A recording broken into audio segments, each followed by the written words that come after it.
अंग्रेजी का 2023 का विसर्जन हो रहा है और 24 का आगमन हो रहा है। उसके स्वागत के लिए लोग उत्साहित हैं, उमंग से भरे पड़े हैं, लेकिन ये खेल केवल एक रात्रि तक सीमित रहता है, कुछ घंटों तक। और इसमें अधिकांश लोग भेड़ चाल में ही संलग्न हैं, डूबे हुए हैं। भेड़ चाल किसे कहते हैं? अगर भेड़ों का झुंड है, उन्हें किसी नदी को पार कराना है या किसी तालाब से पार कराना है, तो एक को पकड़ो, डाल दो उसमें तालाब में या नदी में डाल दो, उसको धक्का दे दो, और फिर जो पूरी जो भेड़ का झुंड है वो एक एक करके कूद पड़ता है कि मैं कमज़ोर हूँ या मैं बच्चा हूँ, ये मेरा क्या होगा। कुछ नहीं, उन्हें अता पता नहीं है, बस ये कूदा तो मैं भी कूदा। और यही हाल नववर्ष मनाने में या किसी और त्यौहार मनाने में लोग उत्साहित हैं। उन्हें पता नहीं है कि हमने जिसे पाना था उसे हम निरंतर खोए जा रहे हैं, और जिसे खोना था, जिससे हमने हटाना था अपने जीवन से, उसको हम निरंतर उसके पीछे भेड़ चाल में लगे हुए हैं।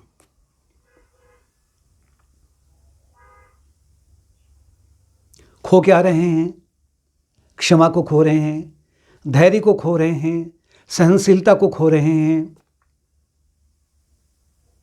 समाज को खो रहे हैं, पारिवारिक शांति को खो रहे हैं, और जो ये दिव्य गुण हैं उनको हम निरंतर खोए जा रहे हैं। शरीर की शक्ति को भी खो रहे हैं। 1 साल शरीर क्षीण हो चुका है, आयु कम हो चुकी है, जिसलिए ये जीवन दिया था उसका 1 साल गया ये काम से। और पा किसे रहे हैं?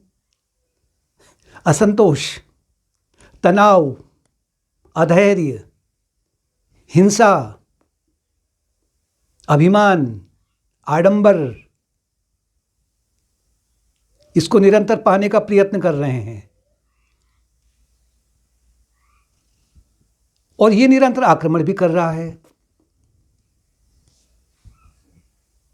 तो जो समझदार लोग हैं, जो विवेकी जन हैं, उनको ये ध्यान रखना होगा कि हमें इस वर्ष से अब क्या करना है। थोड़ा सा कि ये साल हमारा अगर माना कुछ कमियां रह चुकी हैं हमारे दिव्य गुण को उत्पन्न करने के लिए, बढ़ाने के लिए, तो उन दिव्य गुणों के प्रति हम जरा अपने आप को समर्पित कर दें।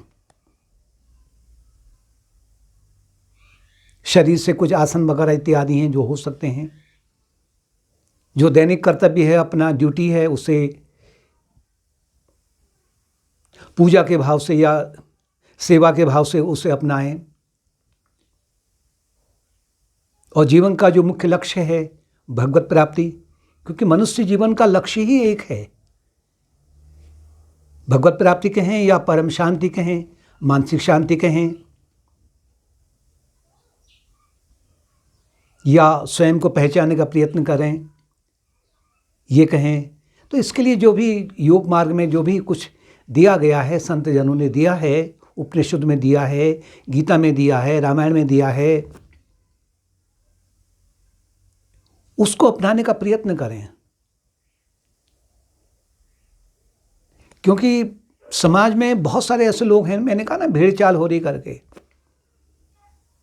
वो संतों का अपमान ही करते हैं, रामायण का अपमान करेंगे, गीता का अपमान करेंगे, भगवान के अस्तित्व को ही नहीं मानेंगे। नहीं मानो भगवान का अस्तित्व, ठीक है,